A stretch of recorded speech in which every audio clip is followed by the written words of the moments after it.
السلام عليكم ورحمة الله وبركاته.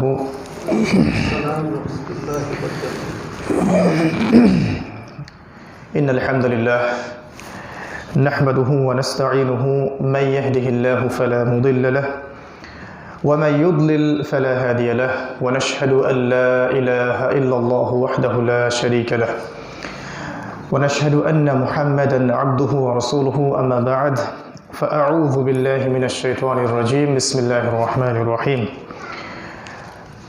وقال الله تعالى في كلامه المجيد والفرقانه الحميد: والسماء ذات البروج واليوم الموعود والشاهد ومشهود قتل أصحاب الأخدود النار ذات الوقود إذ هم عليها قعود وهم على ما يفعلون بالمؤمنين شهود، إلى آخر السورة. وقال رسول الله صلى الله عليه وسلم: خيركم من تعلم القرآن وعلمه، وهو يقول: إن الله يرفع بهذا الكتاب أقواما ويضع به الآخرين. رب اشرح لي صدري ويسر لي أمري واحلل عقدة من لساني يفقه قولي. اللهم فقهنا في الدين وعلمنا التأويل. আলহামদুলিল্লাহ, যাবতীয় প্রশংসা এবং গুণগান একমাত্র মহিয়ান ও গরিয়ান আল্লাহ সুবহানাহু ওয়া তাআলার জন্যে, যে আল্লাহ সুবহানাহু ওয়া তাআলা নাজিল করেছেন মহাবিশ্বের এই মহাবিশ্বয় মহাগ্রন্থ আল কোরআন এবং প্রেরণ করেছেন সর্বকালের সর্বশ্রেষ্ঠ মানব মুহাম্মদুর রাসূলুল্লাহ সাল্লাল্লাহু আলাইহি ওয়াসাল্লামকে, যে আল্লাহ সুবহানাহু ওয়া তাআলা আরশে আযীমের উপর সমুন্নত, যিনি আজকে আমাদেরকে সুস্থ শরীরে মসজিদে আসার তৌফিক দান করেছেন। সবাই শুকরিয়া আদায় করি, বলি আলহামদুলিল্লাহ। হৃদয়ের অন্তঃস্থল থেকে দরুদে পাক পাঠ করি মুহাম্মদ সাল্লাল্লাহু আলাইহি ওয়াসাল্লামের প্রতি। আল্লাহুম্মা সাল্লি আলা মুহাম্মদ, আল্লাহুম্মা বারিক আলা মুহাম্মদ। সম্মানিত মসজিদের মুসল্লিবৃন্দ, আজকের সংক্ষিপ্ত এই জুমার খুতবার আলোচ্য বিষয় হচ্ছে আসহাবুল উখদুদ এর ঘটনা এবং আমাদের শিক্ষা। অন্যভাবে বলা যায়, আজকের আলোচ্য বিষয় হচ্ছে সূরাতুল বুরুজ। পবিত্র কুরআনুল কারীমের অনন্য একটি সূরা, যেটি মাক্কি সূরা, অর্থাৎ মক্কায় নাজিল হয়েছে। আমরা জানি মাক্কি সূরাগুলোর মধ্যে মূলত তাওহীদ, রিসালাত, আখিরাত এই বিষয়গুলোকে বেশি প্রাধান্য দেওয়া হয়ে থাকে। এবং মক্কার যুগে রাসূলুল্লাহ সাল্লাল্লাহু আলাইহি ওয়াসাল্লাম যেভাবে সামাজিক প্রতিবন্ধকতা ফেস করছিলেন দিন প্রচার করতে গিয়ে, তাকে সান্ত্বনা দেওয়ার জন্যে পূর্ববর্তী নবী রসুলগণের ঘটনা আল্লাহ রাব্বুল আলামিন বিভিন্ন সূরায় বর্ণনা করেছেন। তার মধ্যে একটি অনবদ্য ঘটনা হচ্ছে আসহাবুল উখদুদের ঘটনা, যা আল্লাহ রাব্বুল আলামিন সূরাতুল বুরুজের মধ্যে নাজিল করেছেন। আমরা প্রথমে আপনাদেরকে সূরাটার অর্থ শোনাচ্ছি ইনশাআল্লাহ তাআলা, এরপরে ঘটনায় যাব এবং এখান থেকে আমরা কি শিখতে পারি বর্তমান প্রেক্ষাপটে এটা আলোচনা করার চেষ্টা করব ইনশাআল্লাহ তাআলা। ওয়া মা তাওফীকি ইল্লা বিল্লাহ আলাইহি তাওয়াক্কালতু ওয়া ইলাইহি উনীব। আল্লাহ সুবহানাহু ওয়া তাআলা সূরাতুল বুরুজের মধ্যে বলেছেন, বিসমিল্লাহির রহমানির রহিম, ওয়াস সামাই যাতিল বুরুজ। বুরুজ শব্দের অর্থ হচ্ছে দুর্গ, প্রাসাদ। এই সূরার প্রত্যেকটা শব্দ খুব স্ট্রং, খুব দুর্গের মতো শক্তিশালী।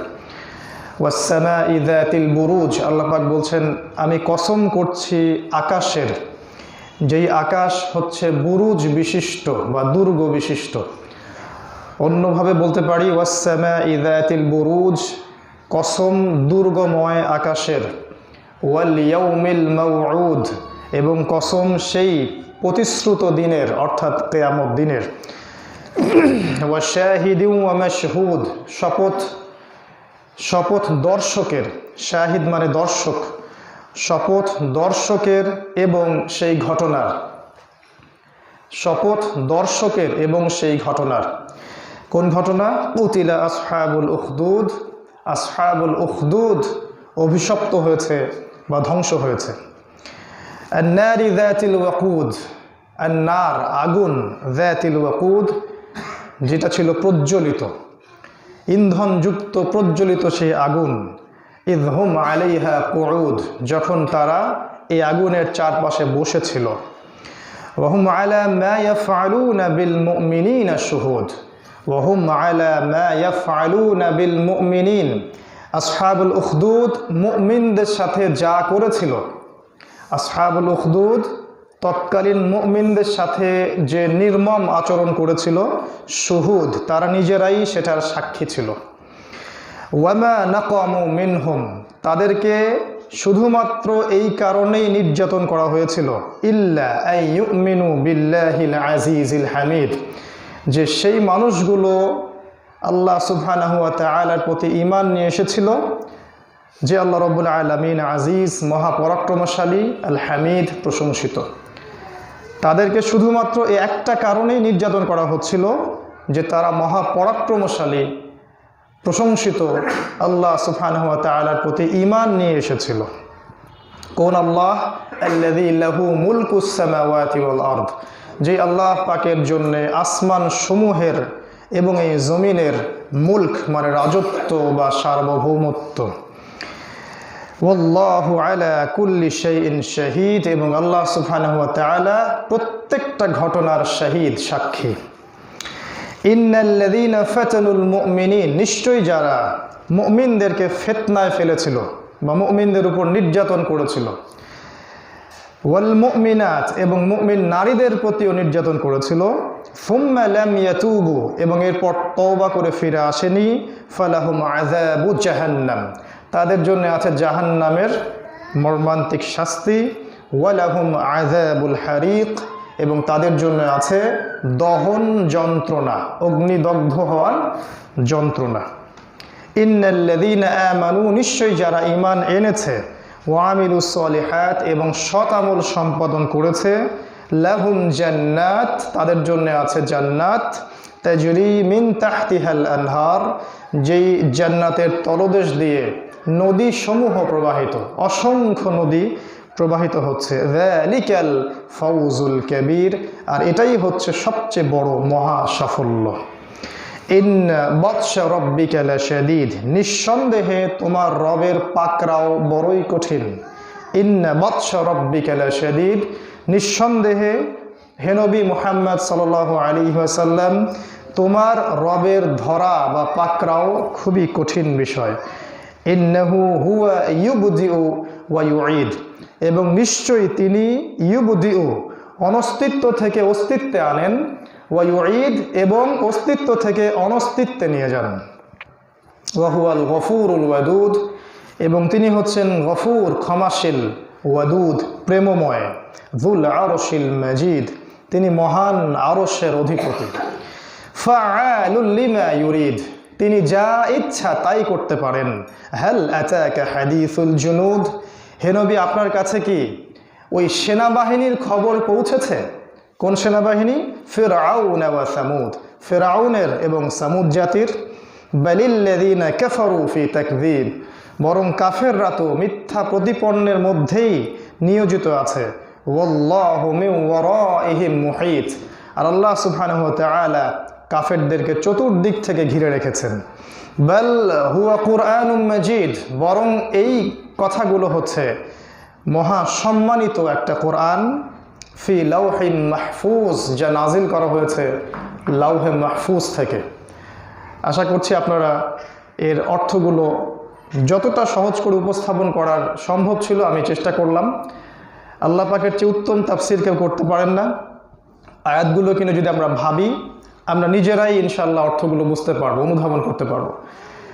আপনাদের সুবিধার জন্যে এই সূরার পিছনের যে ঘটনা এবং শিক্ষা, এটা আমি সংক্ষিপ্ত সময়ে আলোচনা করার চেষ্টা করছি। এই হাদিসটা বর্ণিত আছে সহিহ মুসলিমের মধ্যে 3005 নম্বর হাদিস, এবং তিরমিজির মধ্যে এসেছে 3440 নম্বর হাদিস। সুহাইব রুমি রাদিয়াল্লাহু আনহু থেকে বর্ণিত, রাসূলুল্লাহ সাল্লাল্লাহু আলাইহি ওয়াসাল্লাম বলেছেন, অনেক অনেক দিন আগে, কতদিন আগে, কোন যুগে, কোন সময় আল্লাহ পাক সেটাকে হিডেন রেখেছেন। এই ঘটনাটা হিস্ট্রির কোনো কিতাবে আসেনি। একজন ইতিহাসের ছাত্র হিসেবে আমি জানি যে ইতিহাসের কোনো বইয়ের মধ্যে আসহাবুল উখদুদের ঘটনাটা আসেনি। প্রশ্ন হচ্ছে কেন এই ঘটনাটাকে আপনারা হিস্ট্রি থেকে মুছে দিচ্ছেন কেন? প্রশ্ন একটা, উত্তর নিজেরাই বুঝতে পারবেন ইনশাআল্লাহ। এবং একই সাথে এই ঘটনার মতো মর্মান্তিক কোনো ঘটনা আল কোরআনে বর্ণিত হয়েছে বলে আমার জানা নাই। অনেক আযাব, অনেক নির্যাতন, নিপীড়নের কথা কোরআনের মধ্যে আছে ঠিকই, কিন্তু আসহাবুল উখদুদদের মতো নির্যাতন, নিপীড়নের ঘটনা কোরআনে অদ্বিতীয়, পাওয়া যায় না। একটা পুরো সম্প্রদায়, একটা পুরো সোসাইটির মানুষকে একসাথে গর্ত খুঁড়ে আগুন জ্বালিয়ে পুড়িয়ে মারার ঘটনা হিস্ট্রিতে কখনো হয়নি। আল্লাহ রাব্বুল আলামিন কোনো কিছু ভুলে যান নাই।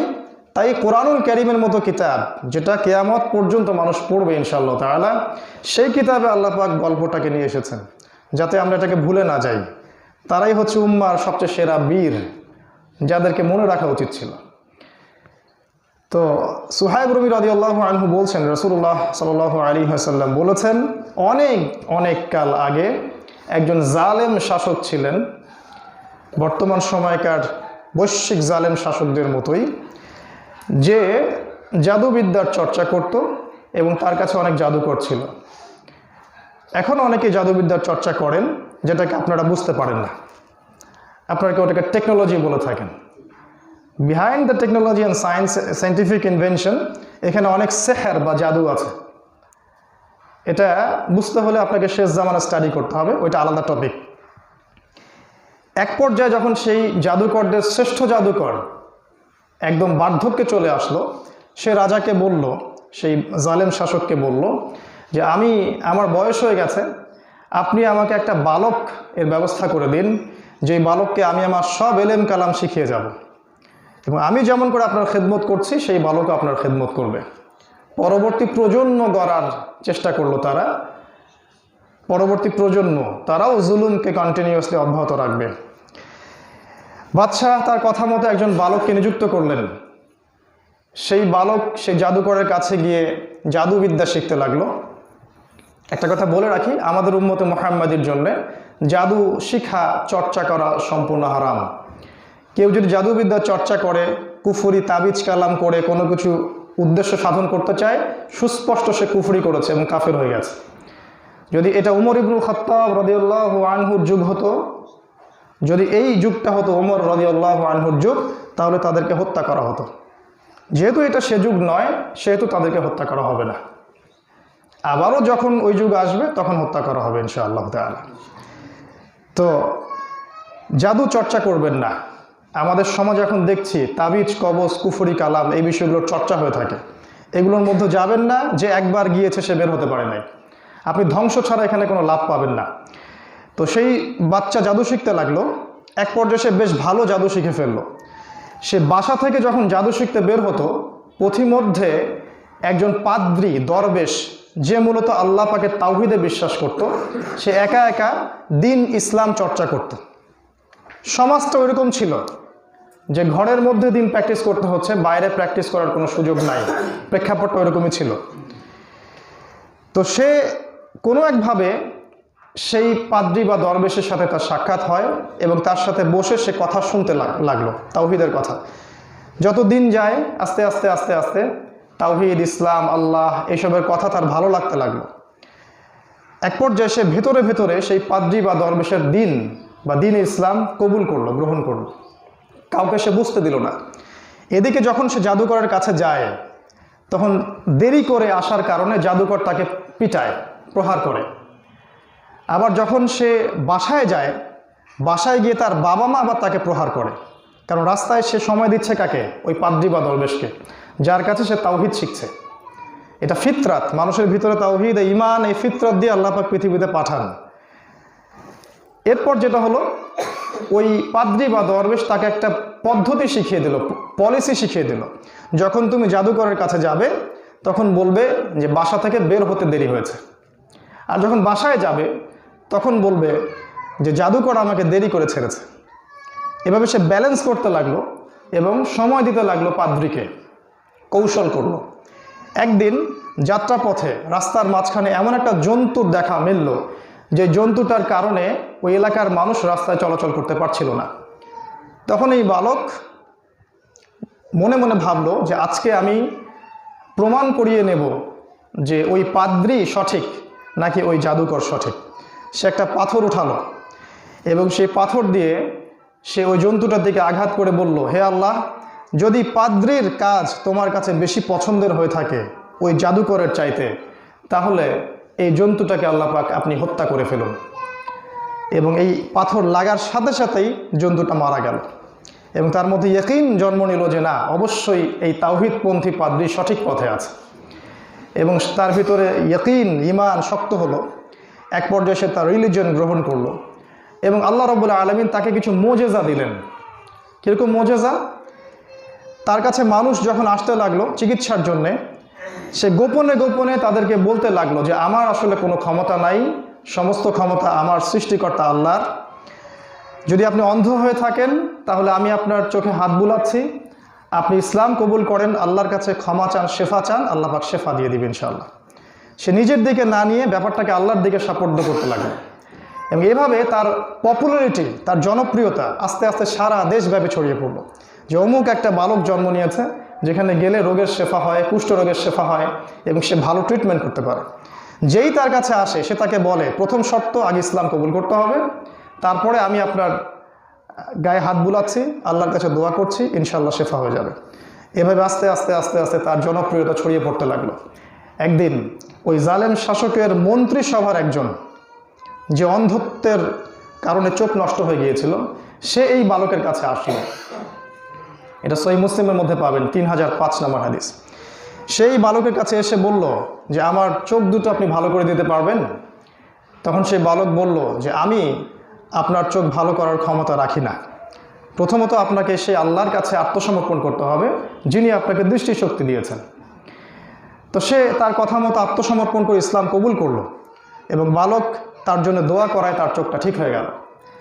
এবং এর মধ্যেও ইয়াকিন জন্ম নিল যে না, আমরা যাকে রব হিসেবে মানছি এই বৈশ্বিক জালেম শাসক আমাদের রব বা ইলাহ নন, আমাদের ইলাহ অন্য একজন, এবং যিনি বাঁচান, যিনি মারেন, যার হাতে সমস্ত ক্ষমতা এবং যিনি সার্বভৌম ক্ষমতার একচ্ছত্র মালিক, দ্বিতীয় আর কেউ নাই, লা ইলাহা ইল্লাল্লাহ।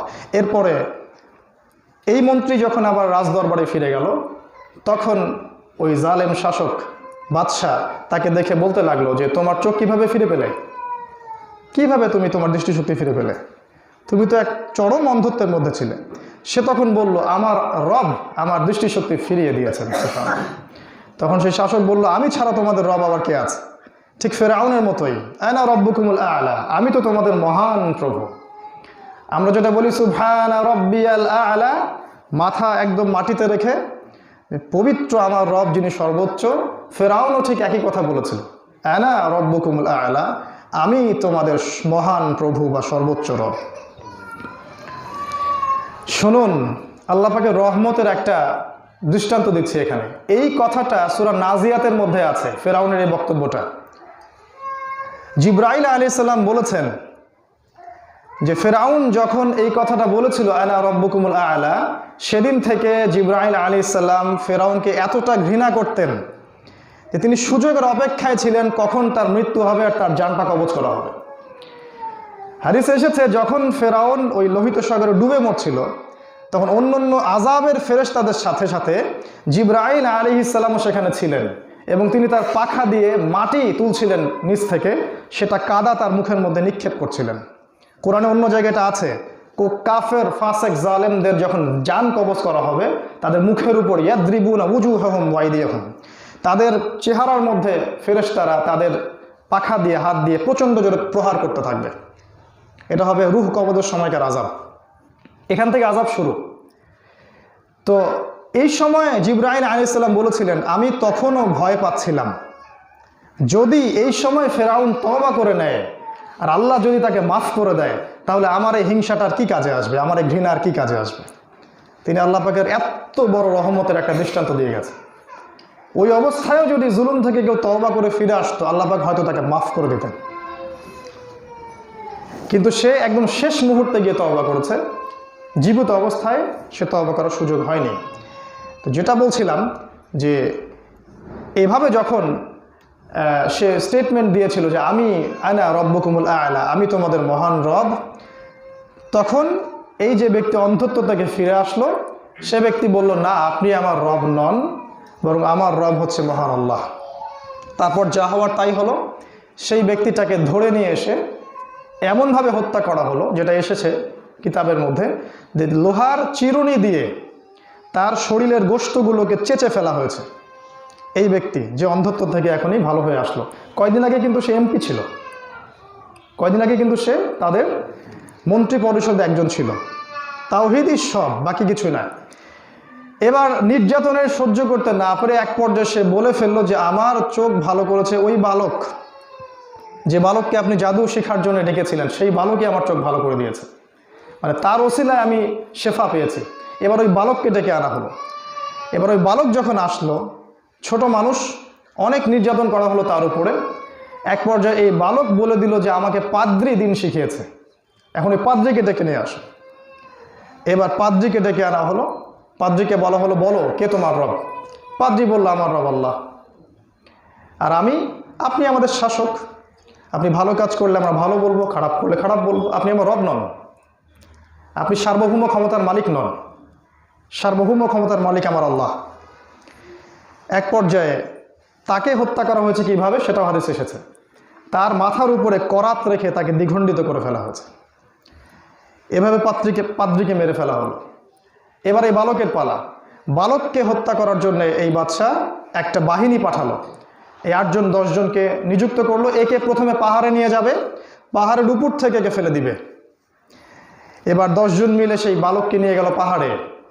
আর বালক একটা দোয়া পড়লো, জাস্ট একটা দোয়াটা শিখে নেবেন। বালকটা পড়লো, আল্লাহুম্মা কফিনিহিম বিমা শি'তা, এতটুকু। আল্লাহুম্মা কফিনিহিম বিমা শি'তা, হে আল্লাহ আপনি যেভাবে চান সেভাবেই এদের বিরুদ্ধে আমার জন্য যথেষ্ট হয়ে যান, ব্যাস এতটুকু। আল্লাহ রাব্বুল আলামিন ওই পাহাড়কে আদেশ করলেন, পাহাড় থরথর করে কাঁপতে লাগলো। প্রকৃতি মুসলিমদের কথা শুনে যদি আমরা সত্যিকার অর্থে তাওহীদপন্থী হতে পারতাম, তাহলে আকাশ জমিন পাহাড় পর্বত সব আমাদের কথা শুনত। দলিল নেবেন?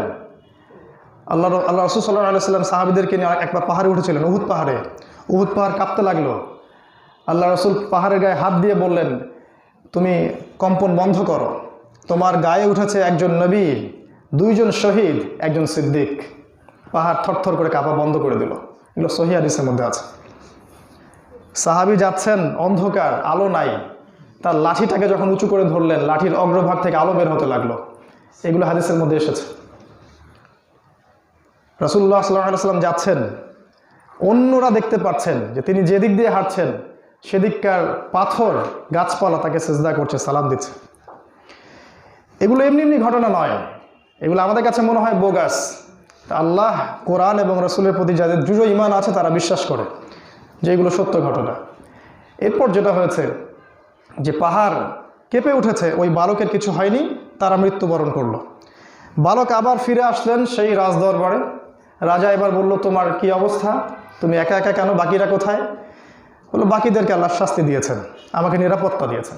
ঠিক আছে, আরেকটা বাহিনী পাঠানো হলো। এবার ওকে নিয়ে যাও সমুদ্রে, সমুদ্রের মাঝখানে ডুবিয়ে মারো। এবার সমুদ্রে যখন নিয়ে যাওয়া হলো, সে আবার সেই দোয়া পড়লো, আল্লাহুম্মা কফিনিহিম বিমা শি'তা। সমুদ্রে ঝড় উঠলো এবং তারা ডুবে মরলো।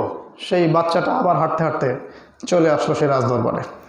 রাজা এবার পেরেশান, জালেম শাসক এবার পেরেশান, কিভাবে তাওহীদকে দমন করবে, কেমন করে এই সত্যের কণ্ঠ রোধ করবে কিভাবে। কোনো উপায় খুঁজে না পেয়ে সে যখন প্রায় মনস্তাত্ত্বিকভাবে পরাজিত, তখন সেই বাচ্চাটাই বলে দিল, সেই বালকটা বলে দিল, কিভাবে আপনি আমাকে হত্যা করতে পারবেন। সেই বাচ্চাটা বলল যে আপনি এভাবে আমাকে মারতে পারবেন না, আপনি যদি আমাকে মারতেই চান, আমাকে হত্যাই করতে চান, তাহলে একটা বড় মাঠে আমাকে নিয়ে যেতে হবে এবং সেই মাঠে এই রাজ্যের বা এই সমাজের সমস্ত মানুষদেরকে একত্রিত করবেন, করে আমাকে খেজুর গাছের সাথে বেঁধে ফেলবেন। বেঁধে ফেলে আমার ধনুক থেকে তীর বের করবেন, বের করে বলবেন, বিসমিল্লাহি রব্বি হাযাল গোলাম, বিসমিল্লাহি রব্বি হাযাল গোলাম। আমি এই বালকের রবের নামে তীর ছুটছি, এই তীর আমার গায়ে এসে লাগবে, আমি মারা যাব। আমরা তো দিন প্রচার প্রতিষ্ঠার জন্য অনেক হিকমত কৌশলের কথা বলি। এই বাচ্চাটার কাছে শেখার আছে হিকমত আসলে কি বা কৌশল আসলে কি জিনিস। বাচ্চাটা নিজের জীবন দিয়ে সত্য প্রতিষ্ঠা করতে চাচ্ছেন। এবার সব রাজা বাচ্চার কথা মতোই কাজ করলো, কারণ যে যত বড় জালেম হয়, যত বড় অহংকারী হয়, উদ্ধত হয়, তার সেন্স অফ হিউমার তত কম হয়। এটা বাস্তব। সে মোটা বুদ্ধির মানুষ হয়ে থাকে। দেখবেন নমরুদ মোটা বুদ্ধির মানুষ, এই যে নমরুদ মোটা বুদ্ধির মানুষ। ইব্রাহিম বলছেন যে তোমার রবের কি ক্ষমতা? ইব্রাহিম বলছেন আমার রব তো জীবন দেন, মৃত্যু দেন। সে বলল আমিও তো জীবন মৃত্যু দিতে পারি। নিরপরাধ কয়েদিকে মেরে ফেললো আর অপরাধীকে ছেড়ে দিল। ওর বুদ্ধিতে এটা, মোটা বুদ্ধির মানুষ। তো এই ব্যাপারটা এরকম, এও ছিল এরকম মোটা বুদ্ধির। সে তাকে নিয়ে গেল এবং একটা বিশাল একটা মানে উন্মুক্ত প্রান্তরের মধ্যে বাচ্চাটাকে খেজুর গাছের সাথে বেঁধে ফেলা হলো। এলাকার সব মানুষকে ডাকা হলো এবং বাচ্চার ধনুক থেকে তীর বের করে তাকে বলা হচ্ছে বিসমিল্লাহি রব্বি হাযাল গোলাম, এই বলে সেই বাচ্চা তীর ছুড়ল। এবং হাদিসে এমনভাবে এসেছে যে তীরটা তার কোথায় লেগেছে এটাও বলে দেয়া আছে। তীরটা তার এই কানের লতি এবং এই গলা, এই মাঝখানে তীরটা ঢুকে গেল এবং সেই বাচ্চাটা শহীদ হয়ে গেলেন। এবং ইনশাআল্লাহ তাআলা তার যে আত্মা, সেই আত্মাটা এখন জান্নাতের সবুজ পাখির মধ্যে আছে। আল্লাহ রাসূল সাল্লাল্লাহু আলাইহি ওয়াসাল্লাম বলেছেন মুমিন এবং শহীদ যারা হবে আল্লাহর পথের, এই বাচ্চা কিন্তু যুদ্ধ করেনি, এই বাচ্চাটা কিন্তু যুদ্ধ করে শহীদ হয়নি, সত্যের পথে থেকে জীবন দেওয়াও শাহাদাত। এরপরে নবী সাল্লাল্লাহু আলাইহি ওয়াসাল্লাম বলেছিলেন যে এভাবে যারা আল্লাহর পথে শহীদ হয়, জীবন দেয় বা প্রকৃত মুমিন অবস্থায় মৃত্যুবরণ করে, তাদের রূহগুলোকে সবুজ রঙের পাখির মধ্যে রেখে দেওয়া হয়। তারা জান্নাতে বিচরণ করতে থাকে এবং ফল খেতে থাকে। জাফর রাদিয়াল্লাহু আনহু রাসূল সাল্লাল্লাহু আলাইহি ওয়াসাল্লামের আপন চাচাতো ভাই, তাকে যখন মুতার যুদ্ধে হত্যা করা হচ্ছে, একবার তার ডান হাত পড়ে যাচ্ছে, তিনি ডান হাত দিয়ে যুদ্ধ করছেন, ডান হাত কেটে ফেলা হলো। এরপর বাঁ হাত দিয়ে যুদ্ধ করছেন, বাঁ হাত কেটে ফেলা হলো। এক পর্যায়ে বুকের সাথে তিনি পতাকাটা আগলে রেখেছেন, বুকের সাথে তিনি ইসলামিক পতাকাটাকে আগলে ধরেছিলেন। এক পর্যায়ে কাফেররা তাকে দ্বিখণ্ডিত করে ফেলে। রাসূলুল্লাহ সাল্লাল্লাহু আলাইহি ওয়াসাল্লাম মদিনা থেকে খবর পাচ্ছিলেন, আর এই যুদ্ধ হচ্ছে অনেক দূরে রোমকদের সাথে, মোতার প্রান্তরে। রাসূল সাল্লাল্লাহু আলাইহি ওয়াসাল্লাম একবার অঝোর নয়নে কাঁদছেন। সাহাবীরা বলছেন আপনি কাঁদছেন কেন? তিনি বলছেন এইমাত্র জাফরকে শহীদ করা হলো, এইমাত্র জাফরকে শহীদ করা হলো। পরক্ষণে তিনি হাসছেন। সাহাবীরা বলছেন আপনি হাসছেন কেন? রাসূল সাল্লাল্লাহু আলাইহি ওয়াসাল্লাম বলছেন যে আমি দেখছি জাফরের ওই দুই হাতের বদলে, কাটা দুই হাতের বদলে আল্লাহ পাক তাকে দুইটা পাখা দিয়েছেন, যেই পাখা দিয়ে সে জান্নাতের যে কোনো জায়গায় ঘুরে বেড়াচ্ছে। এই জন্য আমি হাসছি। এই জন্য জাফর রাদিয়াল্লাহু আনহুকে বলা হয়, কি বলা হয়? আত-তাইয়ার, জাফর তাইয়ার, জাফর দুই ডানাওয়ালা। যাই হোক, তো এই বালক শহীদ হয়ে গেল এবং দেখেন এলাকার সমস্ত মানুষের ইয়াকিন, বিশ্বাস হয়ে গেল যে না, আসলে এই বালকটা যার ইবাদত করত সেই প্রকৃত রব। আমাদেরকে যেটা বোঝানো হচ্ছে যে এরাই আমাদের রব, আসলে কথাটা ঠিক নয়। আল্লাহ রাব্বুল আলামিনই হচ্ছেন চূড়ান্ত রব, সার্বভৌম ক্ষমতার অধিকারী, যিনি মালিক, যিনি জীবনদাতা, রিজিকদাতা, মৃত্যুদাতা, সব কিছু তার হাতে। ইন্নাল্লাহা আলা কুল্লি শাইইন কাদির, প্রত্যেকটা বিষয়ে তিনি সার্বভৌম ক্ষমতার অধিকারী। এলাকার সমস্ত মানুষ এই বালকের মৃত্যু দেখে ইসলাম কবুল করলো, ঈমান নিয়ে আসলো। এটাই সবচেয়ে বড় ঘটনা। এই এলাকার, ওই রাজ্যের, ওই সমাজের, ওই সভ্যতার সমস্ত মানুষ, একটা মানুষও বাদ থাকলো না, হোক নারী বা পুরুষ বা শিশু, সবাই এই বালকের মৃত্যু দেখে ঈমান নিয়ে আসলো আল্লাহর প্রতি। সবাই মুসলিম হয়ে গেল, আলহামদুলিল্লাহ। এরপর রাজার তো মাথা খারাপ, একটাকে হত্যা করার জন্য এত কিছু করলাম, এবার তো পুরো এলাকা, পুরো সমাজই আমার ইসলাম কবুল করে ফেলছে, তারা আমার সার্বভৌমত্ব স্বীকার করছে না। এবার কি করতে হবে তাহলে? ওই তো জালেমের তো একটাই অস্ত্র, জুলুম, নির্যাতন, নিষ্পেষণ, হত্যা করো, মারো, কাটো, গুম টুম শেষ করে ফেলো, ডিস্ট্রয়েড, একদম শেকড় উপড়ে ফেলো, এছাড়া তো আর কোনো অপশন তাদের কাছে নাই। অতএব তাই করা হলো। বড় একটা এলাকা জুড়ে একটা গর্ত খোঁড়া হলো, এটাকে বলা হয় উখদুদ, এইটাই নাম সূরার আসহাবুল উখদুদ। বড় একটা গর্ত খোঁড়া হলো। শুধু গর্ত খোঁড়াই ক্ষান্ত হলো না, এই গর্তের মধ্যে তার আগুন জ্বাললো, বিশাল বিশাল আগুনের স্তূপ সেখানে জ্বালা হলো। একটা একটা করে মুমিনদেরকে ধরে ধরে ওই আগুনে জীবন্ত পুড়িয়ে মারা হলো, একটা একটা করে। সংখ্যাটা মেবি 100, 200, 1 লাখ, 2 লাখ, 1 কোটি, আল্লাহ ভালো জানেন। একজন মুমিনকেও ছেড়ে দেওয়া হলো না, প্রত্যেককেই সে আগুনে ডুবিয়ে পুড়িয়ে মারা হলো। এবং তারা কেউই কিন্তু সে আগুন থেকে পিছু পা হলেন না। তাদেরকে বলা হচ্ছিল দিন থেকে ফিরে আসো, আগুনে ফেলবো না, কেউই ফিরে আসছিল না। সবাই আগুনে লাফ দিচ্ছিল, কারণ তারা দেখছিল আগুনের নিচ দিয়ে জান্নাত প্রবাহিত হচ্ছে। যারাই রাসূল সাল্লাল্লাহু আলাইহি ওয়াসাল্লাম বলেছেন, যারাই সে আগুনে লাফ দিয়েছে তারাই সরাসরি জান্নাতে চলে গেছে। এরকম একটা ঘটনা কিয়ামতের মাঠেও ঘটবে। কিয়ামতের মাঠেও আল্লাহ পাক কিছু মানুষকে পরীক্ষা করবেন, জাহান্নামে লাফ দিতে বলবেন, একটা আগুনের মধ্যে লাফ দিতে বলবেন। এটাই পরীক্ষা ওদের জন্য। যারা লাফ দিবে তারা জান্নাতে চলে যাবে। কিছু মানুষের জন্য এইরকম একটা পরীক্ষা হবে কিয়ামতের মাঠে, সেটা অন্য একটা বিষয়। এবার এই সমস্ত মানুষ যখন আগুনে লাফ দিল, একটা মিরাকেল ঘটলো, অলৌকিক ঘটনা। একজন মা, তার কোলে একটা শিশু ছিল, 5 মাস 6 মাস এরকম বয়স হবে, একদম কোলের শিশু, দুধের শিশু। এই বাচ্চাটাকে নিয়ে মাটা লাফ দিতে হেজিটেট করতেছে, সে সংকোচ ফিল করতেছে, আমার বাচ্চাটাকে নিয়ে কেমন করে আমি লাফ দেই, আমার জীবনের কথা তো আলাদা, আমার বাচ্চাটাও কি মারা যাবে এভাবে?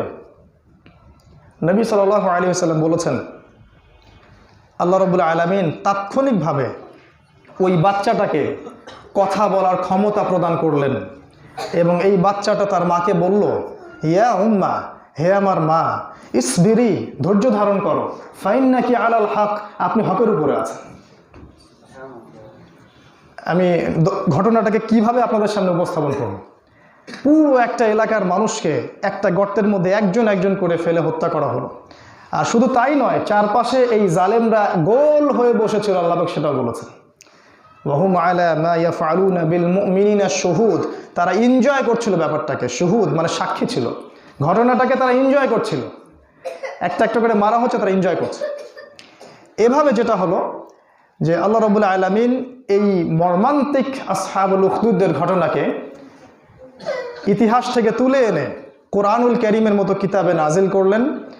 মাক্কি জীবনে, যে যুগে রাসূলুল্লাহ সাল্লাল্লাহু আলাইহি ওয়াসাল্লাম এবং সাহাবায়ে কেরাম ব্যাপক নির্যাতনের শিকার হচ্ছিলেন, তাদেরকে বুস্ট আপ করার জন্য, তাদেরকে অনুপ্রেরণা দেওয়ার জন্য হিস্ট্রি থেকে, ইতিহাস থেকে এই ঘটনাটাকে তিনি তুলে নিয়ে আসলেন, আমাদের সামনে উপস্থাপন করলেন।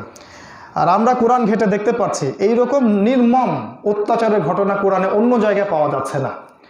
নূহ আলাইহিস সালামের ঘটনা ছিল ডিফারেন্ট, আদ, সামুদ, ফেরাউন, তাদের ঘটনা ডিফারেন্ট ছিল।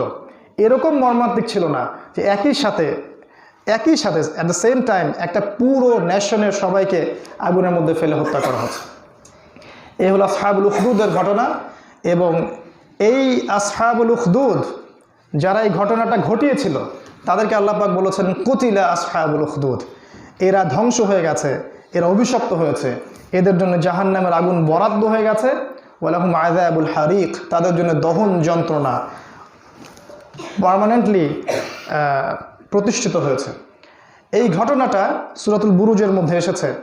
আল্লাহ রাব্বুল আলামিন এই ঘটনার মধ্য দিয়ে অনেকগুলো শিক্ষা আমাদের সামনে উপস্থাপন করেছেন। আমরা যদি পয়েন্ট আকারে বলতে চাই, তাহলে কয়েকটা পয়েন্ট আপনাদের সাথে শেয়ার করতে পারি। 1 নম্বর হচ্ছে, আল্লাহ সুবহানাহু ওয়া তাআলা এই সূরাটার নাম দিয়েছেন বুরুজ। বুরুজ মানে হচ্ছে দুর্গ বা প্রাচীর। এই মুমিন ব্যক্তি যারা ছিলেন ওই সময়কার, তাদের ঈমানটাও ছিল এই বুরুজ বা প্রাচীরের মতোই শক্ত। অতএব যারা আমরা শেষ জামানার মুসলিম মুমিন আছি, যদি ঈমান নিয়ে চলতেই হয়, আপনাকে বুরুজ বিশিষ্ট ঈমান নিয়ে আসতে হবে। ডানে বামে এখন বাইনের সুযোগ নাই, যে ওইটাও ঠিক এইটাও ঠিক, হারামও ভালো হালালও ভালো, জিনাও ভালো, না করলে আরও ভালো, সুদ খাইলেও হয় না খাইলেও হয়, মানে এই বাইনের মধ্যে যাওয়ার সুযোগ নাই। হয় আপনি ডানপন্থী হন অথবা বামপন্থী হয়ে যান। এই উম্মাহকে আল্লাহ পাক বলেছেন উম্মাতান ওয়াসাতা, মধ্যমপন্থী উম্মাহ। আপনাকে আমাকে কোরআন এবং সুন্নাহর প্রতিটা বিধানের সামনে আত্মসমর্পণ করতে হবে, ঈমানটাকে এমনভাবে নবায়ন করা এবং ধারণ করা যেটা বুরুজের মতো হয়, দুর্গের মতো হয়। সূরাটার নাম দিয়েছেন তিনি সূরাতুল বুরুজ। দ্বিতীয় একটা পয়েন্ট শিক্ষা, সেটা হচ্ছে যে এখানে ওয়াল ইয়াউমিল মাউউদের কথাটা বারবার এসেছে। মানে প্রতিটা কাজ যদি মানুষ এই চিন্তা করে যে এই কাজগুলোর জন্য আমাকে কিয়ামতের মাঠে জবাবদিহিতার সম্মুখীন হতে হবে, তাহলে ইনশাআল্লাহ কারো পক্ষেই জেনে সজ্ঞানে কোনো অন্যায় করাটা আসলে সম্ভব না। ওয়াল ইয়াউমিল মাউউদ, যদি এটা মনে রাখে যে প্রতিশ্রুত দিনের কসম, প্রতিশ্রুত দিন, কিয়ামতের দিনটা প্রতিশ্রুত, যেদিন আমাকে আমার ইলম সম্পর্কে, আমল সম্পর্কে, বয়স সম্পর্কে, হায়াত সম্পর্কে, রিজিক সম্পর্কে, আমলগুলো সম্পর্কে জিজ্ঞাসা করা হবে এবং আমাকে প্রতিটা কাজের জবাব দিতে হবে। মানুষের সাথে জড়িত হক, বান্দার হক, রাষ্ট্রের হক, জনগণের হক, পিতামাতার হক, স্ত্রী সন্তানের হক, সবার হক সম্পর্কে আমাকে জিজ্ঞেস করা হবে। এই চেতনা যদি কেউ লালন করতে পারে তার পক্ষে আসলে জুলুম করা সম্ভব না, অন্যের হক নষ্ট করা সম্ভব না। আল্লাহ পাক এখানে ওয়াল ইয়াউমিল মাউউদ দিয়ে আমাদেরকে কিয়ামতের কথা সবসময় স্মরণ রাখতে বলেছেন। এটা শিক্ষা নাম্বার 2। 3 নাম্বার ও শাহিদি ও মাশহুদ। শাহিদ মাশহুদ, দর্শক এবং দ্রষ্টা। এমন কোনো ঘটনার সাক্ষী আমরা যেন না হই যেটা কোরআন, সুন্নাহ এবং আল্লাহর সরাসরি বিরোধী কাজ। এখান থেকে দূরে থাকেন, প্রয়োজন এখান থেকে পালিয়ে দূরে কোথাও চলে যান। তারপরে অন্যায়ের পক্ষে থেকে অন্যায় কাজের সাক্ষী হবেন না, অন্যায়ের পক্ষে থেকে অন্যায় কাজের সাক্ষী হবেন না, প্রয়োজনে সমাজ থেকে দূরে কোথাও চলে যান। ও শাহিদি ও মাশহুদ। কুতিলা আসহাবুল উখদুদ। আসহাবুল উখদুদ ধ্বংস হয়েছে। আর এই কুতিলা শব্দটা এত ডেঞ্জারাস, আল্লাহ পাক সূরা তাওবার মধ্যে বলেছেন ওয়াকালাতিল ইয়াহুদু উযাইরুন ইবনুল্লাহ ওয়াকালাতিন নাসারা আল মাসীহ ইবনুল্লাহ কাতালাহুমুল্লাহ। আল্লাহ পাক বলেছেন ইহুদিরা বলে যে উযাইর আল্লাহর সন্তান, আর নাসারা তারা বলে যে মাসীহ ঈসা আলাইহিস সালাম তার সন্তান। কাতালাহুমুল্লাহ, আল্লাহ পাক ওদেরকে কেটে ফেলুক। আল্লাহ পাক নিজেই কথা বলেছেন কাতালাহুমুল্লাহ, আল্লাহ পাক কেটে ফেলুক। সেম শব্দ, কুতিলা আসহাবুল উখদুদ, ধ্বংস হয়ে গেছে আসহাবুল উখদুদ। যারা ওই মুমিন মুসলিমদের প্রতি নির্যাতন করেছিল, নিপীড়ন করেছিল, শুধুমাত্র এই অন্যায়ের কারণে, তাদের দৃষ্টিতে অন্যায় যে তারা এক আল্লাহর প্রতি ঈমানদার ছিল, তাদেরকে জীবন্ত আগুনে পুড়িয়ে মেরেছে। আল্লাহ পাক এদের প্রত্যেকটা ব্যক্তিকে জাহান্নামে ঢুকিয়ে দিয়েছেন, তারা জ্বলছে। কুতিলা আসহাবুল উখদুদ। অতএব এই যুগেও আমরা যারা বেঁচে আছি, আমরা যেন আসহাবুল উখদুদদের মতো আচরণ না করি। আমরা যেন তাওহীদপন্থী মানুষদের উপরে অন্যায় জুলুমের স্টিম রোলার চালিয়ে না দেই, শুধুমাত্র এই অন্যায়ের কারণে যে তারা এক আল্লাহর প্রতি ঈমান এনেছে।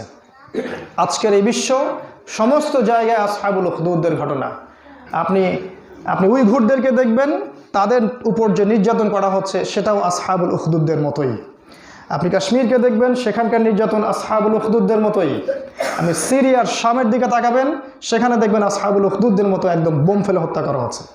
ইয়েমেনের দিকে তাকাবেন, কুচি কাঁচা সোনামণি ছেলেদেরকে, ছেলে মেয়েদেরকে, লক্ষ লক্ষ ছেলেদেরকে আপনাদের সৌদির বোম্বিং দিয়ে হত্যা করা হয়েছে। আসহাবুল উখদুদ এ যুগেও বিরাজমান।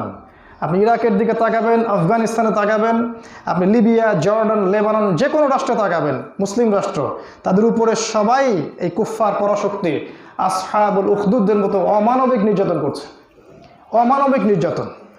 এবং এক ভাই একটা খুব চমৎকার কথা বলেছিলেন, কথাটা আজকে কোট করছি। তিনি বলেছিলেন যে এই জালেমদের মিসাইলস এবং যুদ্ধ বিমানগুলো যত উঁচুতেই উঠুক না কেন, তারা আল্লাহ পাকের আরশের নিচেই অবস্থান করে, তারা আল্লাহ পাকের আরশের নিচে অবস্থান করে। প্রতিটা দেশে দেশে দেখবেন যারাই তাওহীদ, সুন্নাহ, আল্লাহ এবং তার রাসূলের পক্ষে থাকার চেষ্টা করছে, বেছে বেছে এক টার্গেটিং কিলিং, প্রত্যেককেই, হোক সেটা ব্যক্তি বা পরিবার বা সমাজ বা রাষ্ট্র, কাউকে তারা ছাড় দিতে চাচ্ছে না। এবং আমরা দেখতে পাচ্ছি সারা বিশ্বে এই বড় আসহাবুল উখদুদ জালেম পরাশক্তি কারা, এবং তাদের ধ্বংসের সময়টা খুব কাছে চলে এসেছে। আল্লাহ পাক বলেছেন যে শেষ জামানায় তাদের মাঝেই আল্লাহ পাক কলিউশন সৃষ্টি করে দিবেন, এবং তারা একে অপরের সাথে দ্বন্দ্বে লিপ্ত হয়ে আসন্ন মালহামায় ধ্বংস হয়ে যাবে ইনশাআল্লাহ আযজা ওয়া জাল। আসহাবুল উখদুদদের পক্ষে যেন আমরা না কথা বলি, না থাকি, ইভেন কিছু দিনের জন্য কিছু করতে পারি বা না পারি, হৃদয় থেকে যেন ওদেরকে ঘৃণাটা করতে পারেন, এতটুকু চেতনা রাখিয়েন, না হলে কবরের জীবনটা খুব খারাপ হবে ইনশাআল্লাহ। আপনি মাজলুমের বিপক্ষে কথা বলতে পারেন আর না পারেন, আপনি জালেমের বিপক্ষে কথা বলতে পারেন বা না পারেন, তাদের বিরুদ্ধে কিছু করতে পারেন বা না পারেন, অ্যাটলিস্ট হৃদয় থেকে ঘৃণা পোষণ করা উচিত যে এটা জুলুম, এরা জালেম আর এরা মাজলুম। যদি এতটুকু না থাকে, কবরের জীবন খুব কঠিন ভয়াবহ হবে, অপেক্ষা করতে থাকেন। এরপরে যেটা এসেছে ওয়াহুম আলা মা ইয়াফআলুনা বিল মুমিনিনা শুহুদ, 4 নম্বর পয়েন্টে, তারা এই জুলুমের সাক্ষী নিজেরাই ছিল। আজকে আমরা দেখতে পারবো যে জুলুমের সাক্ষী যারা, তারা নিজেরাই সাক্ষী যে আমরা জুলুম করছি। আল্লাহ, কোরআন, রাসূলের প্রয়োজন হবে না, নিজের ভিতরের বিবেকটা বলে দিবে যে আমি এটা ন্যায় করছি না অন্যায় করছি। যদি বিবেকের মধ্যে যাররা পরিমাণ নূর থেকে থাকে, আর যদি পাপ কাজ করতে করতে করতে করতে হৃদয়টা, কলবটা একদম কলুষিত হয়ে যায়, তখন শেষ জামানার মতো হবে। ন্যায়কে মনে হবে অন্যায়, অন্যায়কে মনে হবে ন্যায়, আমানতদারকে বলবেন খেয়ানতকার, খেয়ানতকারীকে বলবেন আমানতদার, সত্যবাদীকে বলবেন মিথ্যাবাদী, মিথ্যাবাদীকে বলবেন সত্যবাদী, যেটা শেষ জামানায় হবে। যদি এই লেভেলে না চলে আসে, তাহলে অ্যাটলিস্ট মন থেকে একটা সাউন্ড আসা উচিত যেটা জুলুম হচ্ছে, অন্যায়। কি অপরাধ ছিল 5 নম্বর? আসহাবুল উখদুদ যে কারণে নির্যাতন করেছিল ওই মুমিনদের উপরে একটা মাত্র রিজন ছিল, অন্য কোনো রিজন না। সেই রিজনটা হচ্ছে ওই যে মানুষগুলো ঈমান নিয়ে আসলো তাদের একটা মাত্র কারণেই এই নির্যাতন সহ্য করতে হয়েছিল, সেটা হলো ওয়ামা নাকামু মিনহুম ইল্লা আন ইউমিনু বিল্লাহিল আজিজিল হামিদ। আল্লাহ পাক বলেছেন যে তাদেরকে শুধুমাত্র এই একটা কারণেই নির্যাতন করা হলো, জীবন্ত আগুনে পুড়িয়ে মারা হলো, যে তারা এক আল্লাহ সুবহানাহু ওয়া তাআলার প্রতি ঈমান নিয়ে এসেছিল, যে আল্লাহ রাব্বুল আলামিন ছিলেন আজিজ এবং হামিদ। প্রশ্ন যে আসহাবুল উখদুদ এই মুমিনদেরকে ঈমান আনার কারণে পুড়িয়ে মারলেন, আর আমি আপনি সবাই মুমিন, ঈমান নিয়ে চলার পরেও আপনার কোনো দিক থেকে কোনো বাধা আসে না, আপনাকে জব হারাতে হয় না, আপনার ব্যবসায় ধস আসে না, আপনাকে ইকোনমিক স্যাংশন দেওয়া হয় না, আপনি ব্যক্তিগত চাপে পড়েন না, আপনাকে কেউ গালিও দেয় না, গীবতও করে না, তহমতও দেয় না। কোন ঈমান লালন করছেন তাহলে আমরা আসলে কোন ঈমান লালন করছি যে ঈমান নিয়ে চলার পরেও জালেম আমাদের উপরে কোনো রকম জুলুম চালায় না? বুঝতে হবে যে এমন ঈমান আসহাবুল উখদুদদের ছিল, এই যাদেরকে হত্যা করা হলো তাদের কথা বলছি, যে ঈমান জালেমের শিকড়কে উপড়ে ফেলতো। আর এমন ঈমান নিয়ে আমি চলছি যেখানে আল্লাহও খুশি জালেমও খুশি, এমন জিনিস করার চেষ্টা করছি। আমি চাচ্ছি যেন আল্লাহও খুশি থাকে, জালেমও খুশি থাকে, ওটাও ঠিক থাকে, এটাও ঠিক থাকে। এই ঈমান নিয়ে দুনিয়ায় পার পাওয়া যেতে পারে, কবরে পার পাওয়া যাবে না, 100% নিশ্চিত থাকেন। আল্লাহ রাব্বুল আলামিন এরপরে বলেছেন এই একটা রিজন, এমন ঈমান তাদের মধ্যে ছিল যে ঈমানটা ছিল পরিপূর্ণ ঈমান। রাসূলুল্লাহ সাল্লাল্লাহু আলাইহি ওয়াসাল্লাম যেটা বলেছেন, শেষ জামানায় ঈমান ধরে রাখা এমন হবে যেমন হাতের মধ্যে জ্বলন্ত আগুন ধরে রাখা। যদি হাতে জ্বলন্ত আগুন ধরে রাখতে আপনার যেমন কষ্ট হয়, শেষ জামানায় ঈমান নিয়ে চলাটা এতটা কষ্ট হবে। তিনি বলেছেন, নবী সাল্লাল্লাহু আলাইহি ওয়াসাল্লাম এত স্ট্রং ল্যাঙ্গুয়েজে, যে মুমিন ব্যক্তিকে যদি ঈমান নিয়ে বাঁচতেই হয় তাহলে এই সমাজ থেকে তাকে ওই গরু ছাগল বকরির পাল নিয়ে পালিয়ে অন্য জায়গায় চলে যেতে হবে, দিন নিয়ে তাকে পালিয়ে চলে যেতে হবে। চারিদিকে সে ফিতনা দেখতে পারবে, পরিবারে ফিতনা দেখবে, সে সমাজে ফিতনা দেখবে, সে ব্যবসা করতে গেলে সেখানে ফিতনা দেখবে, অর্থনৈতিক জীবনে দেখবে সে ফিতনা, রিবা, সুদ, ঘুষ, দুর্নীতি, জিনা, ব্যভিচার, চারদিক থেকে দেখবে ফিতনা ধেয়ে আসতেছে। তখন যারা সত্যিকারের মুমিন ঈমান নিয়ে বাঁচতে চায় ওদেরকে আসলে এই সভ্যতা থেকে বের হয়ে দূরবর্তী কোনো জায়গায় গিয়ে থাকা ছাড়া কোনো উপায় থাকবে না। এটা শেষ জামানার কথা নবীজি বলে গেছেন। অথবা আরেকটা সলিউশন তিনি দিয়েছেন, তিনি বলেছেন যে আমর ইবনে আস, তুমি ঘরে থাকো, বিনা প্রয়োজনে ঘর থেকে বাইরে বের হও না, নিজের মুখটা বন্ধ রাখো, কথাই বলার দরকার নেই, এবং নিজের পাপের জন্য বেশি বেশি বেশি আল্লাহর কাছে ইস্তেগফার করতে থাকো। এটাও একটা অপশন। যদি ঈমান নিয়ে বাঁচতে হয় তাহলে এভাবেই থাকতে হবে শেষ জামানায়। আরেকটা অপশন আছে, সেটা হলো সার্বক্ষণিকভাবেই নিজেকে আল্লাহ পাক যা দিয়েছেন, জান মাল সময় শ্রম যা আছে, এটাকে নিয়ে দিন প্রচার এবং প্রতিষ্ঠার কাজে আত্মনিয়োগ করা। হয়তো এ পথেই চলতে চলতে সে দিনের বিজয়ের কাফেলায় শরীক হতে পারবে, অথবা ইতিহাসে সে একজন শহীদ হিসেবে গণ্য হবে ইনশাআল্লাহ। এই একটা অপশন তার কাছে থাকতে পারে। আর কোনো অপশন আমরা দেখি না। হ্যাঁ, আরেকটা অপশন আছে, যেটা হচ্ছে যে আপনি কাফের, ফাসেক, জালেম, মুশরিক, মুনাফিকদের সাথে আতাত করে নেবেন, তাহলে দুনিয়াতে আপনার কোনো সমস্যা হবে না ইনশাআল্লাহ।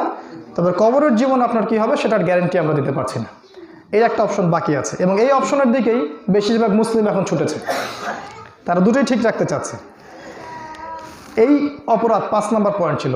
6 নম্বর, সেটা হচ্ছে যে আল্লাহ পাক এই আসহাবুল উখদুদদের পরিণতিটা বলেছেন।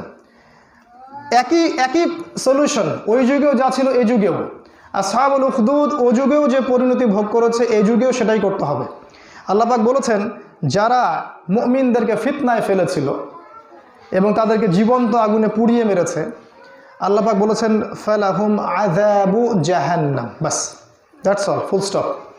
যারা মুমিনদের উপর এরকম নির্যাতন করেছে, নিপীড়ন করেছে, ও যুগেও এবং এ যুগেও, প্রতিটা যুগে যুগে যারাই তাওহীদপন্থীদের উপর এরকম নির্যাতন করবে, নিপীড়ন করবে, তাদেরকে এভাবে পুড়িয়ে মারবে, শেকড় উপড়ে ফেলার চেষ্টা করবে, আল্লাহ পাক বলেছেন তাদের পরিণতি সেম হবে।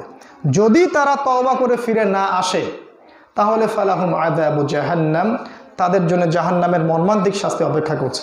ওয়ালাহুম আযাবুল হারিক, এবং তাদের জন্য দহন যন্ত্রণা অপেক্ষা করছে। এটা হলো 6 নম্বর পয়েন্ট। অতএব আমরা বলবো যারাই জুলুমের সাথে সম্পৃক্ত আছে, সে যে স্থানেই থাকার, যে দেশেই থাকার, যে সমাজেই বাস করুক না কেন, জুলুম তার বাপকেও ছাড়বে না। জুলুমাতুন ইয়াউমাল কিয়ামা, প্রত্যেক জালেমের কাছে জুলুম কিয়ামতের মাঠে অন্ধকার হয়ে আসবে। তাদেরকে ছোট্ট ছোট্ট পিঁপড়ার আকৃতিতে হাসর করানো হবে। যতক্ষণ পর্যন্ত মাজলুমের হক কিয়ামতের মাঠে ফিরিয়ে না দিবে, ততক্ষণ তাকে পুলসিরাতে এক পা আগাতে দেওয়া হবে না, এবং তাকে অনন্তকালের জাহান্নামের শাস্তি আল্লাহ পাক ভোগ করাবেন। এটা চিরস্থায়ী জীবন, চিরস্থায়ী শাস্তি। আল্লাহ পাক এটা 6 নাম্বার। অতএব যারা জুলুমের সাথে সম্পৃক্ত আছি আমরা, ব্যক্তিগত জুলুমই হোক, আর পরিবারে জুলুম করেন, আর সমাজেই জুলুম করেন, বা বিশ্বেই জুলুম করেন, যেখানেই জুলুম করেন, জালেমের কোনো মাফ নাই। আল্লাহ পাক জালেমকে ছাড় দিতে পারেন, আল্লাহ পাক জালেমকে ছেড়ে দিবেন না। এরকম মনে করবেন না যে আল্লাহ আমাকে দেখছেন না। আল্লাহ পাক আপনাকে দেখছেন, আমাকে দেখছেন। প্রতিটা কাজ তত্ত্বাবধায়ক ফেরেশতাদেরকে দ্বারা মনিটরিং করা হচ্ছে, এবং আকাশ, পৃথিবী, জমিন, এই মহাবিশ্ব সাক্ষী আছে। তারাও সাক্ষী দিবে কিয়ামতের মাঠে এই জালেমের বিরুদ্ধে। আল্লাহ পাক আমাদেরকে জুলুম থেকে দূরে থাকার তৌফিক দান করুন, এবং ভুলেও যেন মানুষের হক আমরা নষ্ট না করি, এরকম ইমানদার হওয়ার তৌফিক আল্লাহ পাক দান করুন। আল্লাহুম্মা আমিন। অতএব খুব হিসেব কিতাব করে পা ফেলতে হবে। 6, 7 শেষ করছি। 7 নাম্বারটা হচ্ছে এই যে, যদি আমরা ওই যারা আগুনে ফেলা হলো ওই মানুষদের মতো মুমিন হতে পারি, তাহলে একটা পুরস্কার আমাদের জন্য অপেক্ষা করছে, একটা পুরস্কার। সেই পুরস্কারটা আল্লাহ পাক বলেছেন, ইন্নাল্লাযীনা আমানু ওয়া আমিলুস সলিহাত, যারা প্রকৃত ঈমান নিয়ে এসেছে, ওই কসমেটিক্স ঈমান না, প্রোটেস্ট্যান্ট ঈমান না, রিয়েল যারা ঈমান নিয়ে এসেছে, ওয়া আমিলুস সলিহাত, এবং সৎ আমল সম্পাদন করেছে, ফালাহুম জান্নাত, তাদের জন্য আছে জান্নাত। এটাই আপনার পুরস্কার। দুনিয়াতে কিছু পান বা না পান, আপনি অধিকার পান বা না পান, বিচার শাসন আপনার পক্ষে আসুক বা না আসুক, ইনশাআল্লাহ তাআলা মৃত্যুর পর আপনি জান্নাতে যাচ্ছেন। এর চেয়ে বড় সাফল্য কিছু হতে পারে না। আল্লাহ পাক সেটাই বলেছেন যে, তাজরি মিন তাহতিহাল আনহার, যার নিচ দিয়ে অসংখ্য নদী প্রবাহিত হচ্ছে। জান্নাতের নিচ দিয়ে অসংখ্য নদী বয়ে চলছে। যেখানেই জান্নাতের কথা, সেখানেই নদীর কথা। আল্লাহই ভালো জানেন এগুলো কতই না সুন্দর হবে। এটা বলে ব্যাখ্যা করে বোঝানোর মতো এলেম কালাম আমাদের নাই। শুধু তাই না, আল্লাহ পাক বলছেন যালিকাল ফাউজুল কাবীর, আর ওইটাই হচ্ছে সবচেয়ে বড় সাফল্য। আজকে আমাদেরকে যে সাফল্যের সংজ্ঞা শেখানো হয়, জীবনে সফল হতে হবে, নিজের পায়ে দাঁড়াতে হবে, ইত্যাদি ইত্যাদি, success, the definition of success এইটা, যালিকাল ফাউজুল কাবীর, ওই জান্নাত, ওটাই হচ্ছে সবচেয়ে বড় সাফল্য। দুনিয়াতে আপনি যদি একজন সৎ মুদির ব্যবসায়ী হন, একজন সৎ কৃষক হন, ধানের ব্যবসায়ী হন, গম বিক্রি করে খান, সবজি বিক্রি করে খান, ঈমান নিয়ে বাঁচেন, চলেন, মারা যান, আপনি যদি জান্নাতি হন, ওই জান্নাতটাই আপনার সবচেয়ে বড় সাফল্য। দুনিয়াতে আপনার কত টাকা ছিল, কত বাড়ি ছিল, কত গাড়ি ছিল, কি স্ট্যাটাস ছিল, এটা কোনো ভ্যালু রাখে না। আল্লাহ পাকের কাছে 1 পয়সাটার ভ্যালু নাই। আল্লাহ পাক এটাই সূরা আল ইমরানে বলেছেন, ফামান যুহজিহা আনিন নার ওয়া উদখিলাল জান্নাহ ফাকাদ ফাজ, যাকে কিয়ামতের দিন জাহান্নাম থেকে বাঁচানো হবে এবং জান্নাতে প্রবেশ করানো হবে, ফাকাদ ফাজ, এই ব্যক্তি সফল। অতএব আমাদের প্রত্যেক ব্যক্তির এই যে সফল হওয়ার যে মানসিকতা, এই জীবনের উদ্দেশ্য, অ্যাম্বিশন, গোল, এটা হওয়া উচিত জান্নাত। আমাকে জান্নাতে যেতে হবে, ওটাই সাফল্য। This is the real definition of success. Allah পাক বোঝার তৌফিক দান করুন, আল্লাহুম্মা আমিন। আর শেষের 2টা পয়েন্ট, সেটা হচ্ছে আল্লাহ পাক বারবার বলেছেন, ইন্না বাতশা রাব্বিকা লাশাদীদ, দেখুন আল্লাহ পাকের ধরা বড়ই কঠিন ধরা। আল্লাহ পাক যখন ধরবেন, কঠিনভাবে ধরবেন। আল্লাহ সুবহানাহু ওয়া তাআলা সূরা আল ইমরান, এটাও সূরা বানী ইসরাঈল এটাও বলেছেন, ওয়া ইম মিন ক্বরিয়া ইল্লা নাহনু মুহলিকুহা ক্বাবলা ইয়াউমিল কিয়ামাহ, কিয়ামতের আগে এমন কোনো করিয়া বা সিভিলাইজেশন নাই যেটাকে আমি ধ্বংস করে দিব না। আও মুআযযিবুহা আযাবান শাদীদা, অথবা মর্মান্তিক ভয়ঙ্কর শাস্তি আমি দিব না। কাদেরকে দিবেন? নিঃসন্দেহে যারা আল্লাহ, রাসূল, কোরআন, সুন্নাহর বিরুদ্ধাচরণ করবে, আল্লাহ দ্রোহী আচরণ করবে, এবং আল্লাহ রাব্বুল আলামিনের দ্বীনের বিরুদ্ধাচরণের লিপ্ত থাকবে, কন্টিনিউয়াস লিপ্ত থাকবে, এবং যারা ঈমান আমল নিয়ে চলার চেষ্টা করছে, ওদেরকে ডমিনেট করার চেষ্টা করবে, আল্লাহ পাক অবশ্যই তাদেরকে ধ্বংস করবেন। ফর এক্সাম্পল, যারা রিবার মধ্যে আছেন, আল্লাহর ধ্বংসের জন্য অপেক্ষা করতে থাকেন। যারা সমকামিতাকে লাইসেন্স দিচ্ছেন, আল্লাহর ধ্বংসের জন্য অপেক্ষা করতে থাকেন। যারা কন্টিনিউয়াসলি ঘুষ খাচ্ছেন, দুর্নীতি করছেন, দেশের সম্পদ লুট করে খাচ্ছেন, জনগণের অধিকার নষ্ট করছেন, যারা জিনায় লিপ্ত আছে, মাদকে লিপ্ত আছে, যত রকম পাপাচার আছে কোরআন সুন্নায়, যারাই লিপ্ত আছে, আল্লাহ পাক এদেরকে যে ধ্বংস করবেন কোনো সন্দেহ নাই, কোনো সন্দেহ নেই, আল্লাহ পাক বলেছেন ক্বাবলা ইয়াউমিল কিয়ামা, কিয়ামতের আগেই আমি ওদেরকে ধ্বংস করব। আও মুআযযিবুহা আযাবান শাদীদা, অথবা মর্মান্তিক শাস্তি আমি ওদেরকে প্রদান করব। কানা যালিকা ফিল কিতাবি মাসতুরা, এটা ওই লাউহে মাহফুজে আগেই লিপিবদ্ধ করা হয়ে গেছে। এটা কিয়ামতের আগে ঘটবে, কিয়ামতের দিন না। অতএব যারা এরকম আল্লাহ দ্রোহী পাপাচারে লিপ্ত আছে, সতর্ক হয়ে যায়। ইন্না বাতশা রাব্বিকা লাশাদীদ, আল্লাহ পাকের ধরা বড় কঠিন ধরা। কারণ আল্লাহ পাকই অনস্তিত্ব থেকে অস্তিত্বে এনেছেন, তিনি আবার অস্তিত্ব থেকে অনস্তিত্বে নিয়ে যাবেন। আর আল্লাহ পাক এটাও বলেছেন, এই জালেমরাও যদি তওবা করে ফিরে আসে, ওয়াহুয়াল গফুরুল ওয়াদুদ, আল্লাহ পাক ওদেরকেও মাফ করে দিবেন ইনশাআল্লাহ। তিনি আল গফুর আল ওয়াদুদ, তিনি ক্ষমাশীল প্রেমময়। তবে জুলুম অবস্থায় মারা গেলে তাদের জন্য আল্লাহ পাক গফুর এবং ওয়াদুদ হবেন না, বরং তাদের জন্য হবেন যারা ঈমান নিয়ে মারা গেছে ইনশাআল্লাহ তাআলা। দুল আরশিল মাজিদ, আল্লাহ পাক পুরো মহান আরশের অধিপতি। ফাআলুল লিমা ইউরিদ, তিনি যা ইচ্ছা তাই করেন। হাল আতাকা হাদিসুল জুনুদ, এখানে দুইটা জুনুদের কথা বলা হয়েছে, ফিরআউন এবং সামুদ। কেন তাদের কথা? কারণ তারা ছিল এই বিশ্বের পরাশক্তি, তারা এই বিশ্বের এত বড় পরাশক্তি ছিল। আল্লাহ পাক বলেছেন যে লাম ইয়াখলুক মিসলুহা ফিল বিলাদ, পৃথিবীতে এদের মতো সভ্যতা আমি কখনো সৃষ্টি করিনি। তাদের কি পরিণতি হয়েছে আপনারা দেখে নিয়েন, কোরআনের পাতায় পাতায় আছে। যারা এত বড় সেনাবাহিনী, এত বড় সিভিলাইজেশনের অধিপতি ছিল, তাদের কাউকে ওই লোহিত সাগরে ডুবে মরতে হয়েছে, কাউকে আল্লাহ পাক ঝড় দিয়ে মেরে দিয়েছেন, কাউকে বজ্রপাত দিয়ে মেরেছেন, কাউকে আল্লাহ পাক আসমানি গজব দিয়েছেন, কাউকে জমিনে বালা দিয়েছেন। শেষ, সব প্রতিপত্তি শেষ। হিস্ট্রি থেকে ওদের নাম পর্যন্ত মুছে গেছে। এখন ফেরাউনের রাজত্বের খবর কেউ জানে না, কেউ জানে না ওরা কতদিন বেঁচে ছিল, কি করেছিল না করেছিল, সব মুছে যাবে, শুধুমাত্র আল্লাহ পাক থাকবেন।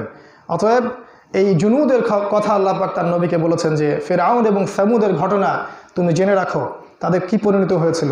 আর আল্লাহ পাক শেষে গিয়ে বলেছেন যে এই কথাগুলো কোনো বাজে কথা নয়, এতক্ষণ যে কথাগুলো আমি বললাম, কোরআনে নাজিল করলাম, এগুলো কোনো অনেক গল্প নয়, কেচ্ছা কাহিনী নয়।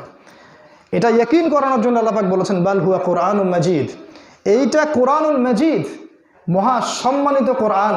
এটা রবের কালাম, কালামুল্লাহ, আল্লাহর কথা।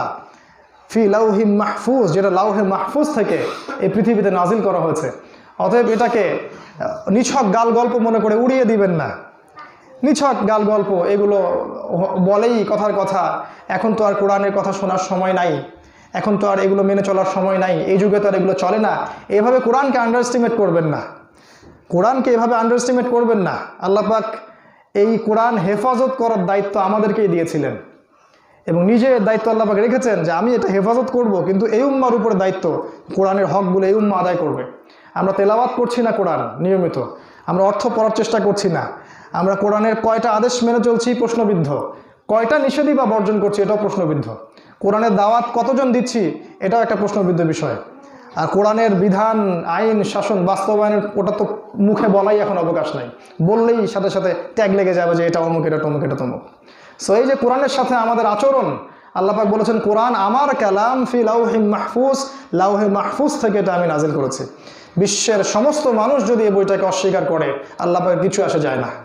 বিশ্বের সমস্ত মানুষ মিলে যদি আল কোরআনকে অস্বীকার করে, এটাকে ব্যাকডেটেড বলে, এটাকে বলে এটা এই যুগে চলে না, ওই যুগে চলতো, এটার সব কিছু মানা সম্ভব নয়, এটা যুগোপযোগী নয়, আল্লাহ পাকের কিছু এসে যায় না। আল্লাহ পাক এই কিতাব চিরন্তন, চিরস্থায়ী, এবং এর মধ্যে যা আছে, কোরআন এবং সুন্নাহর মধ্যে যা আছে, আল্লাহ পাক এর মানদণ্ডেই কিয়ামতের মাঠে বিচার করবেন। অতএব সেটা মাথায় রেখে আমাদের দুনিয়ার জীবন কাটানো উচিত। আল্লাহ পাক আমাদের সবাইকে হেদায়েত দান করুন, আল্লাহুম্মা আমিন। আমরা আসহাবুল উখদুদের ঘটনাটা আজকে জানলাম এবং তাদের এই ঘটনার মধ্য থেকে কিছু কিছু মৌলিক শিক্ষা আমি উপস্থাপন করার চেষ্টা করেছি আমার ক্ষুদ্র জ্ঞানে। এবং আপনারা যদি বাসায় গিয়ে সূরাটা আরও ভালো করে স্টাডি করেন, পড়েন, আপনারা নিজেরাও অনেক কিছু বুঝতে পারবেন ইনশাআল্লাহ তাআলা। আল্লাহ পাক আমাদের সবাইকে কোরআন এবং সহিহ সুন্নাহ অনুযায়ী জীবনযাপন করার তৌফিক দান করুন। আল্লাহ পাক